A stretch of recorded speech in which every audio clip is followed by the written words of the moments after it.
우리 한번 따라해 보시겠습니다. 여호와의 유월절 제사.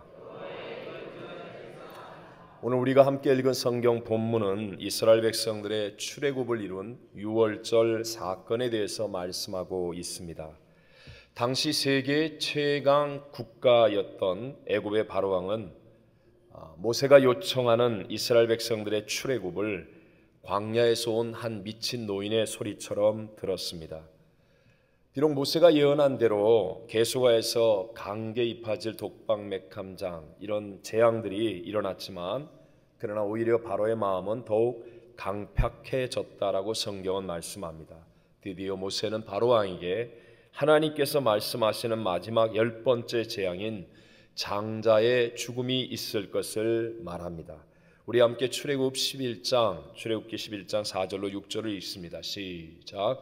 모세가 바로에게 이르되 여호와께서 이와 같이 말씀하시기를 밤중에 내가 애굽 들어가리니 애굽 땅에 있는 모든 처음 난 것은 왕 위에 앉아 있는 바로의 장자로부터 맷돌 뒤에 있는 몸종의 장자와 모든 가축의 처음 난 것까지 죽으리니 애굽 온 땅에 전무후무한 큰 부르짖음이 있으리라. 아멘. 그리고 하나님의 죽음의 신이 애굽 전역에 임하여서 사람으로부터 짐승에 이르기까지 처음 난 것은 다 죽었습니다. 가장 슬픈 울음 가운데 하나는 자녀를 먼저 보낸 부모의 울음입니다. 한 가정에 이런 일이 생겨도 슬픔과 통곡이 큰데 애굽 나라 전체에 장자가 죽지 않은 집이 하나도 없었으니 여러분 그 슬픔과 통곡 소리, 부르짖음이 얼마나 컸겠습니까? 바로 이 사건이 일어난 그 밤에 바로왕은 모세를 불러 애굽을 지금 당장 떠나라고 사실상의 항복을 하게 됩니다.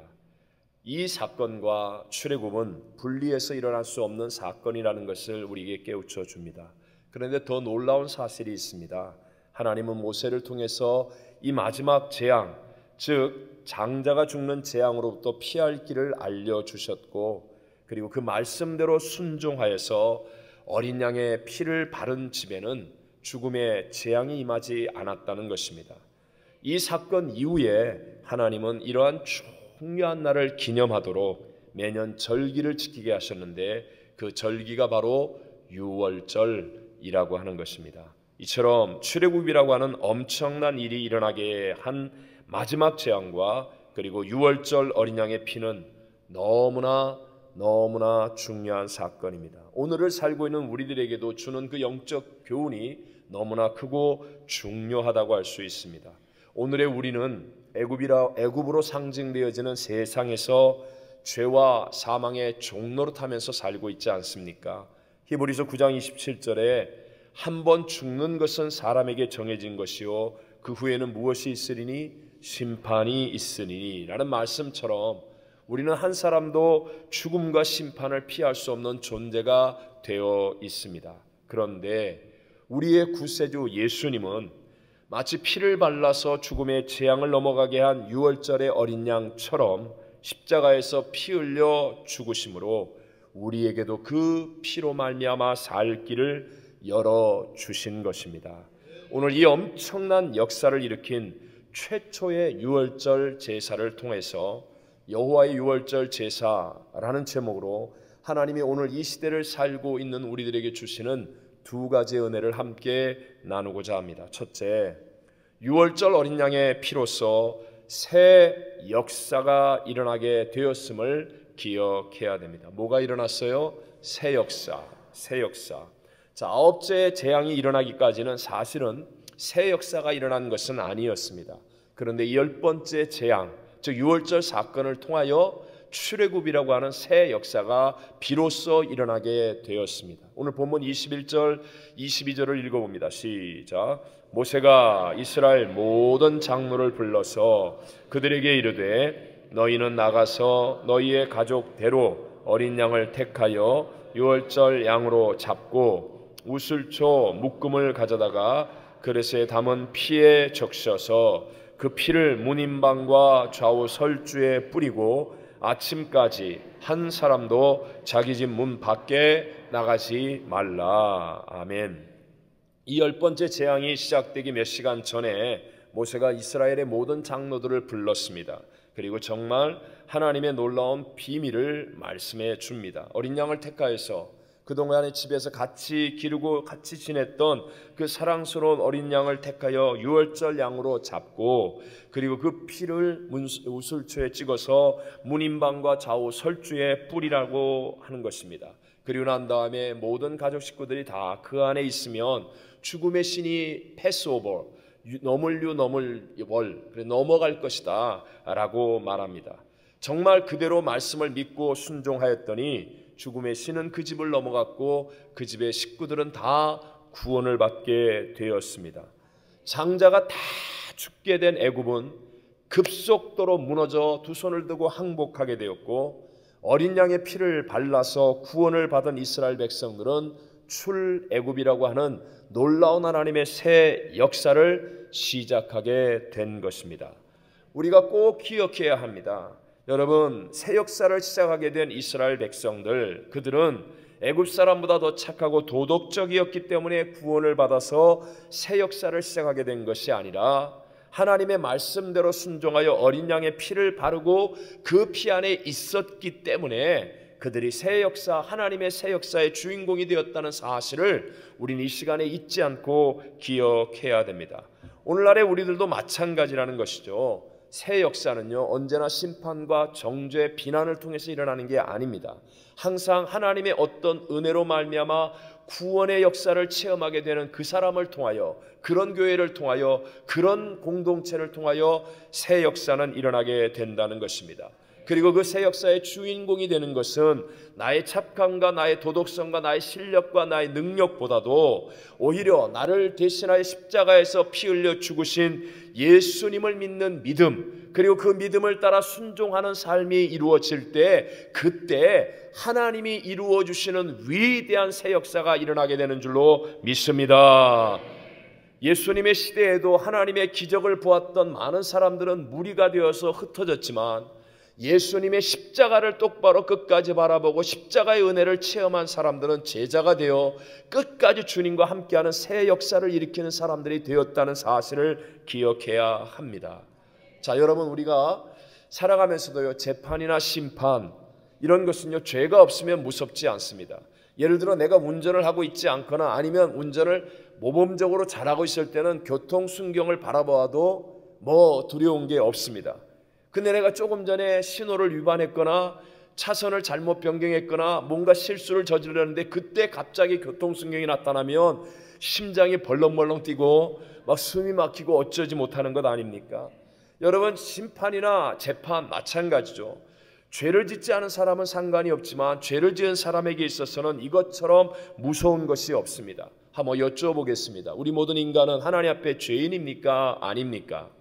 죄인이라는 것이죠. 로마서 3장 10절과 23절 시작. 기록된 바 의인은 없나니 하나도 없으며 모든 사람이 죄를 범하였음에 하나님의 영광에 이르지 못하더니. 아멘.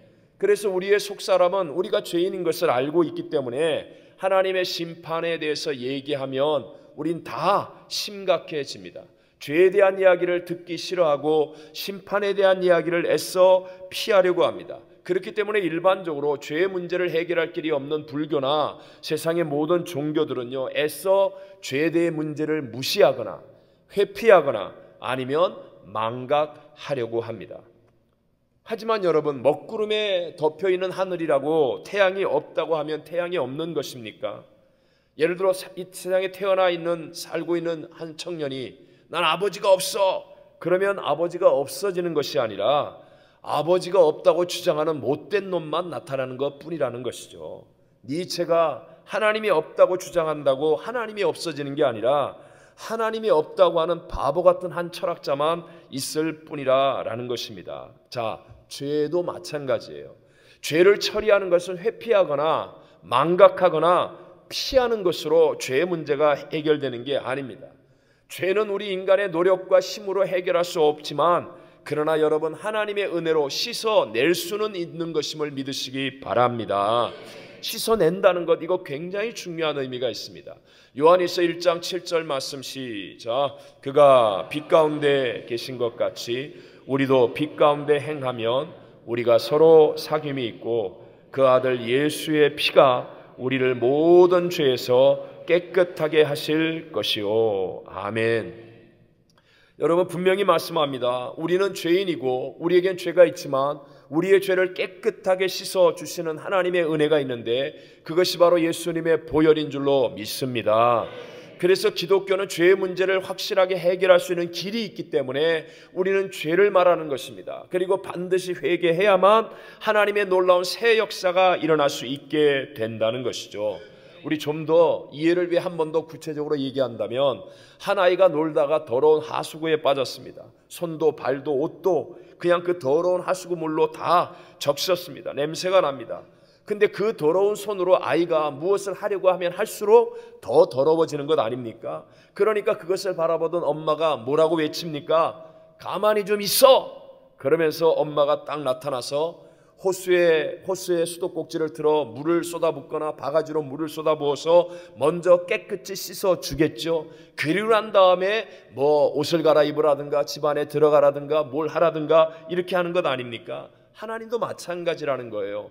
우리 스스로 죄의 문제를 해결할 수 없는 죄인된 우리를 향하여서 죄인인 너는 좀 가만히 있어. 내가 아들을 통해 다 이루었어. 내 방법으로 너를 의롭게 해줄게 라고 말씀하시는 거예요. 그것이 바로 예수님의 보혈인 줄로 믿습니다. 그래서 누구든지 새 역사를 이루기 위해서는 먼저 이 보혈의 은혜를 입어야 되는 거예요. 그래서 이 보혈을 체험하고 보혈의 은혜로 나를 깨끗게 하시는, 내 모든 죄악으로부터 깨끗게 하시는 하나님의 아들 예수의 보혈, 십자가에서 다 이루었다 하신 그 보혈의 은혜를 체험하고 나면 그 다음부터 우리의 삶 속에 놀랍게 새로운 역사들이 펼쳐지고 이루어지게 될 줄로 믿습니다. 그래서 고린도후서 5장 17절에 이렇게 말씀합니다. 시작. 그런즉 누구든지 그리스도 안에 있으면 새로운 피조물이라.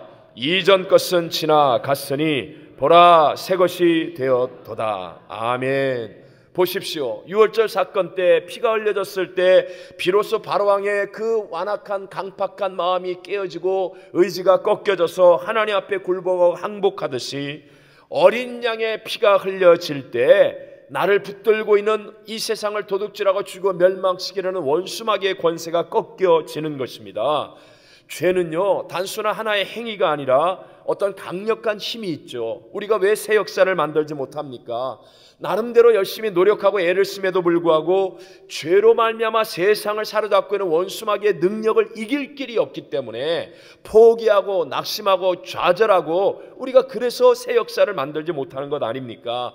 뭐 좀 더 극단적으로 예를 든다면 도박 중독에 걸린 사람이 스스로 결심을 하고 손가락을 잘라도 얼마 지나지 않아 또 도박판에 빠지는 것, 술 취함이나 마약이나 음란이나 또는 폭력적 습관에 빠진 사람들이 나름대로 결심도 하고 마음의 새 출발을 각오하고 노력을 하는데도 불구하고 쉽게 새 출발을 이루지 못하는 이유, 그것은요, 그런 죄의 세력 배후에는 강력한 힘, 원수마귀의 힘이 있기 때문에 그렇습니다. 그렇지만 죄와 사망을 이겨 부활하신 어린 양 예수님의 보혈은 우리의 죄를 씻어주는 뿐만 아니라 원수마귀에게 결정타를 먹일 수 있는 힘이 있는 줄로 믿습니다. 그래서 원수마귀는요, 우리의 죄를 씻어주는 보혈 앞에서는 꼼짝을 못하는 거예요. 예수의 보혈을 선포하고 예수의 보혈을 의지하고 나가면 원수마귀가 맥을 못 치고 비명을 지르고 쫓겨날 수밖에 없는 것입니다. 보혈의 은혜가 나를 덮으면, 내가 그 보혈의 은혜를 체험하고 나면 마치 칡농쿨처럼 나를 둘러엎고 있던 죄의 모든 세력과 권세들이 툭툭툭 끊어지는 것처럼 죄를 이기게 되고, 그로 말미암아 우리의 인생에는 하나님이 주시는 새 출발의 역사가 만들어지게 될 줄로 믿습니다. 그래서 24절로 27절에 하나님이 이렇게 말씀합니다. 함께 오늘 본문 읽어봅니다. 시작. 너희는 이 일을 규례로 삼아 너희와 너희 자손이 영원히 지킬 것이라. 너희는 여호와께서 허락하신 대로 너희에게 주시는 땅에 이를 때에 이 예식 지킬 것이라. 이후에 너희의 자녀가 묻기를 이 예식이 하거든 너희는 이르기를 이는 여호와의 유월절 제사라. 여호와께서 애굽 사람에게 재앙을 내리실 때에 애굽에 있는 이스라엘 자손의 집을 넘으사 우리의 집을 구원하셨느니라 하라 하매 백성이 머리 숙여 경배하니라. 아멘. 하나님께서 모세와 이스라엘 백성들에게 너희의 자손들에게 두고 이것을 가르치고 지키게 해야 된다라고 말씀하는 것입니다. 유월절은요, 혼자서 기념하는 절기가 아닙니다.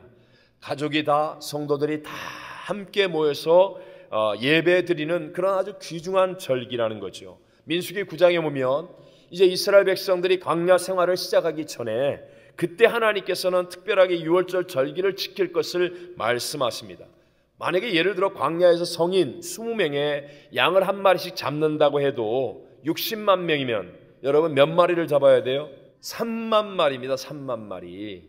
여러분, 광야에서 양을 3만 마리를 동시에 잡는 일이 쉬운 일이겠습니까? 그러나 아무리 광야라 할지라도 하나님께서는 다 함께 모여서 유월절을 지켜야 된다라고 말씀하고 있습니다. 저는 이렇게 이런 이슬람 국가를 향해서 여행할 때 미국에서 이제는 볼 수 있는 일이지만 참 정말 어떤 충격과 도전을 받습니다. 이번에도 공항에서 복장도 이슬람 복장을 한 아주 예쁜 자매님들이 그 기도 시간이 되었다고 깔판을 깔아놓고 공항에서 로비에서 또 대합실에서 기도하는 거예요. 기도하는 거예요. 제가 보니까 어떤 자매는 막 더 집중해서 뭐라고 중얼중얼 하면서 그 사람 많은데 그 기도하고 있는 거예요. 하루에 5번씩. 여러분, 그런 모슬렘들을 향해서 우리가 과연 내가 믿는 복음이 진짜라고 증명할 수 있겠습니까? 지금 우리의 행태로 툭하면 포기하고 툭하면 이 놀라운 은혜도 귀찮다고 힘들다고 회피하고 숨으려고 하고 조금도 손해보지 않으려고 하는 우리 기독교인들이 과연 그들에게 우리가 믿는 복음의 능력을 보라고 말할 수 있을까 하는 생각을 합니다. 그러나 우리가 함께 유월절 절기를 지키듯 예수 그리스도의 보혈의 능력을 선포할 수 있는 강하고 담대한 믿음이 된다면 하나님께서 예비하신 위대한 새 역사는 우리 앞에 펼쳐지게 될 줄로 믿습니다. 두 번째로, 유월절 어린 양의 피는 우리로 진정한 승리자가 되게 해 주신다는 것입니다. 출애굽기 12장 33절을 읽어봅니다. 시작. 애굽 사람들은 말하기를 우리가 다 죽은 자가 되도다 하고 그 백성을 재촉하여 그 땅에서 속히 내보내려 함으로. 이 말의 의미가 뭡니까? 조금 전까지 완악한 마음, 강팍한 마음으로 큰 소리 빵빵 치고 모세와 이스라엘 백성들을 노예처럼 우습게 여겼는데 이제는 그들이 다 죽은 자같이 되었다는 거예요. 세계 최강대국 애굽 사람들이 이제는 모세 앞에서 벌벌벌벌 떠는 겁니다. 바로왕이 항복하는 겁니다. 이제는 나가세요가 아니라 제발 빨리 나가세요. 우리 거 다 줄 테니까 다 갖고 나가세요. 제발 좀 나가주세요. 입장이 이렇게 바뀌어졌습니다. 무엇이 이런 승리를 가져왔습니까? 특별한 영웅이나 아니면 위대한 군대가 조직되었습니까? 탁월한 전술을 보였습니까? 신무기를 개발했습니까? 그런 것이 아니라 오직 어린 양의 피, 오직 어린 양의 피를 믿고 순종하였더니 바로 그 안에 있었던 사람들은 이런 진정한 승리자가 되어진 줄로 믿습니다.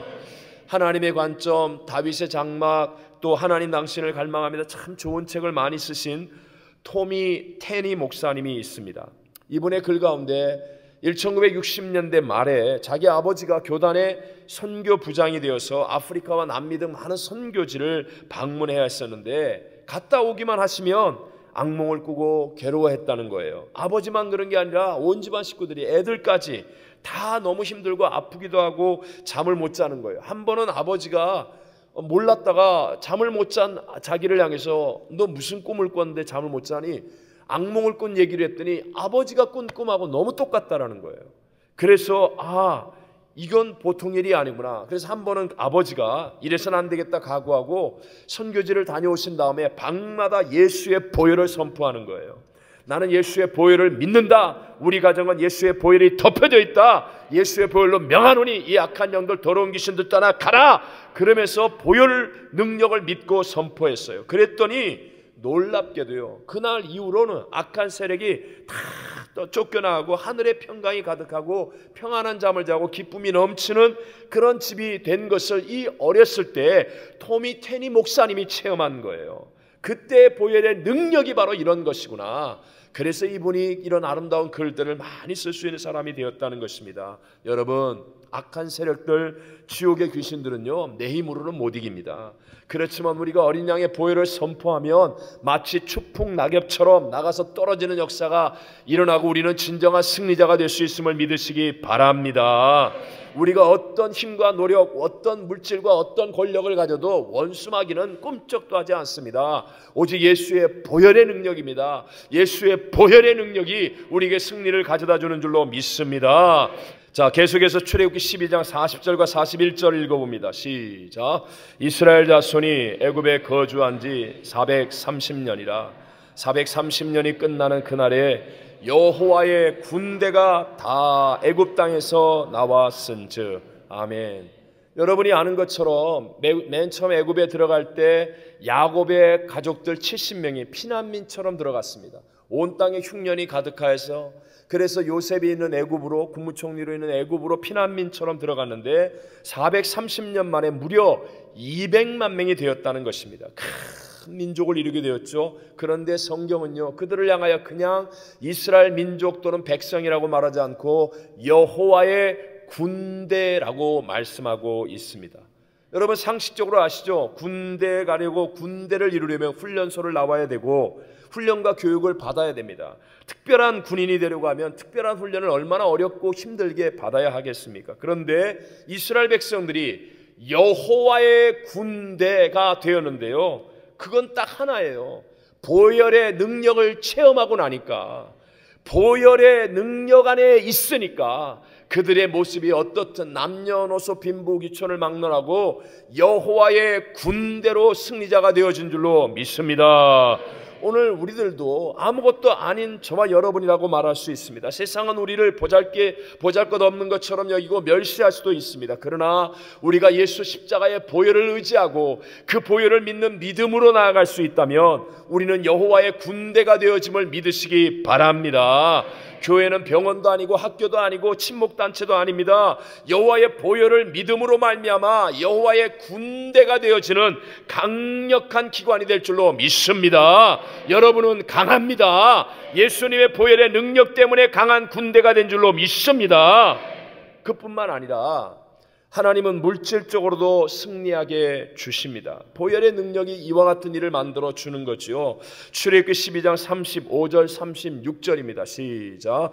이스라엘 자손이 모세의 말대로 하여 애굽 사람에게 은금 패물과 의복을 구하매 여호와께서 애굽 사람들에게 이스라엘 백성에게 은혜를 입히게 하사 그들이 구하는 대로 주게 하심으로 그들이 애굽 사람의 물품을 취하였더라. 아멘. 아까도 얘기한 것처럼 애굽을 떠나게 될 때 애굽 사람들이 완전히 항복했어요. 그래서 제발 좀 빨리 떠나주세요. 그러면서 자기들에게는 은금 패물을 그냥 넘치도록 준 거예요. 뭐 어떤 의미로 그동안 430년 노예 생활하면서 받지 못한 품삯을 그냥 한꺼번에 다 받은 것이라고도 말할 수 있겠죠. 얼마나 양이 많았던지 광야에서 금으로 성막을 만들고 보석으로 제사장의 옷을 짓고 할 때 여러분 모세가 했던 말 알죠? 제발 그만 좀 헌금 가져오라고. 우리 교회 같아. 제발 그만 좀 헌금 가져오라고. 너무 넘치고 많아서 제발 그만. 아니 광야에 있는 그들이 무슨 금은 보화 폐물이 그렇게 많습니까? 다 그때 보혈을 믿었더니 하나님이 가난과 저주를 끊어주시고 그렇게 물질로도 복을 넘치게 채워주신 줄로 믿습니다. 예수 믿는 사람들이 수하고 싸우지 않아야 되는 이유가 바로 여기 있는 거예요. 우리가 아무리 마음이 상하고 억울하다 할지라도, 그래서 물질을 잃고 그래서 고통 속에 있다 할지라도 우리는 예수의 보혈을 믿고 하나님 앞에 의지하여 기도하면요, 그러면 하나님이 주시는 가난과 저주의 사슬이 끊어지고 하나님이 예비하신 새로운 축복의 역사가 반드시 일어나게 될 줄로 믿습니다. 마지막으로 보혈은요, 건강도 주셔서 승리하게 주시는 능력이라는 것입니다. 자, 시편 105편 37절입니다. 시작. 마침내 그들을 인도하여 은금을 가지고 나오게 하시니 그의 지파 중에 비틀거리는 자가 하나도 없었더라. 아멘.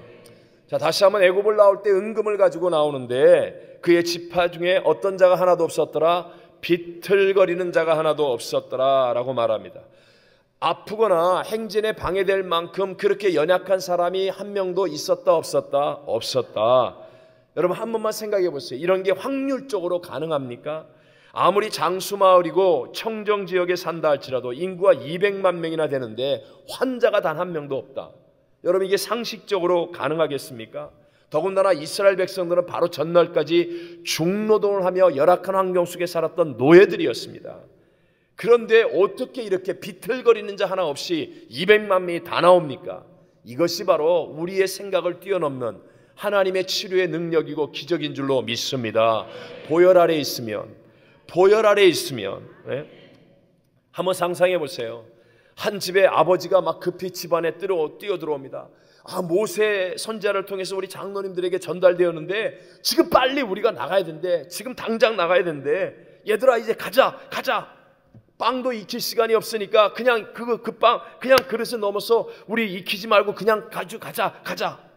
그러니까 애들이 말하는 거예요. 그럼 저기 누워 계신 할아버지하고 할머니는 어떻게 해요? 할아버지는 허리가 너무 아프고 중노동을 많이 해서 할머니는 류마티스 신경통에 지금 무릎을 펴지도 못하는데 지금 어떻게 걸어갈 수 있어요? 그랬더니 갑자기 방문이 덜컥 열리면서 할아버지 할머니가 막 건강하고 씩씩하게 나오는 거예요. 야 왠지 모르게 나 안 아프다 괜찮다 나도 같이 가자 내가 들어줄게 막 이러면서 나가는 거예요. 상상이 되세요? 여러분 믿으세요? 저는 믿습니다. 네. 보혈이 있는 교회 안에 들어오면요 다 건강하고 치료함을 받을 수 있을 줄로 믿습니다. 보혈의 능력을 믿는 믿음 안에 거하면요 하나님이 주시는 새 힘과 새 역사 일어나게 될 줄로 믿습니다. 베드로전서 2장 24절 후반절에 말하잖아요. 그가 채찍에 맞음으로, 그가 누구예요? 예수님이 채찍에 맞음으로 너희는 나음을 얻었나니. 예수님의 보혈의 능력이 우리를 치료하는 능력이 있다는 것입니다. 오늘 우리가 성찬을 대합니다. 여러분이 성찬을 대할 때 여러분 이 보혈 안에 능력이 있음을 믿게 되시기를 바랍니다. 이 성찬을 대하면서 내가 아무리 가정에 문제가 있고 내 직장과 사업에 문제가 있고 학업과 이민생활에 문제가 있고 삶의 환경, 아파트, 터전 여기에 문제가 있고 내 몸에 문제가 있고 내 삶의 어려움과 문제가 있습니다. 그럴 때 여러분 보혈의 능력을 선포하게 되시기를 바랍니다. 예수님의 보혈로 나의 가정을 덮어 주시옵소서. 예수님 보혈로 나를 깨끗게 하시고 내게 새 출발의 역사를 허락해 주시옵소서.